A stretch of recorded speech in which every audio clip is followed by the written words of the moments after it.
All right, guys. So he is my brother James is taking out a T4 16 gigabytes, one stick of RAM that was placed in this computer whenever I bought it.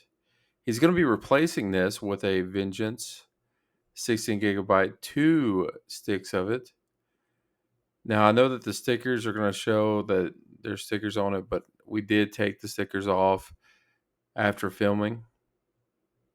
It's going to be a DDR5, which is ultimately going to allow my PC to work at greater capacity as far as that goes. Now, from my understanding, he put it in the A1 and B2 slot, which is what's highly recommended. Disclaimer: we are also not a PC building workforce as far as that goes. So everything that we're learning is from other people. But anyways, thank you so much for watching, and make sure you click that follow button for more content. Much love.